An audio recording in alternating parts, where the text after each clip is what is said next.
Tu as été à l'école plus loin que lui? Réponse.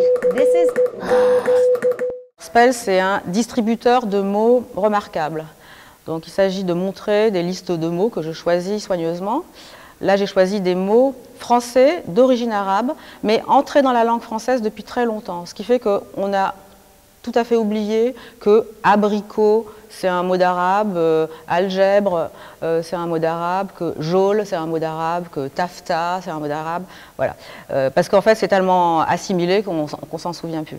Et alors, donc, la particularité du dispositif, c'est qu'il épelle les mots lettre par lettre. Donc, on voit les mots arriver lettre après lettre, une seconde par lettre. Et il faut donc se mettre en position de presque réapprendre à lire, puisque la chaîne de caractères n'arrive pas d'un seul tenant, mais égrené, et donc il faut être un peu, comment dire, attentif, et voilà, et du coup, porter attention à ces mots. Donc on est obligé, j'oblige le spectateur qui veut jouer le jeu à porter une attention soutenue à ce qui arrive, à ces fameux mots. Spell, c'est un dispositif qui peut distribuer n'importe quelle sorte de mots. On peut dire qu'on peut faire des playlists, par exemple, tu vois, des morceaux qu'on aime, enfin, des slogans politiques.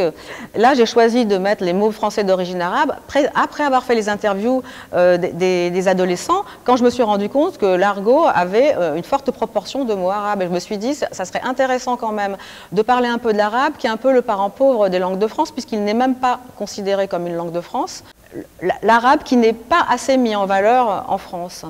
Parce que c'est vrai qu'on pourrait enseigner plus l'arabe, non seulement aux gens d'origine arabe, mais aux Français, puisqu'en fait c'est quand même une langue qui est parlée.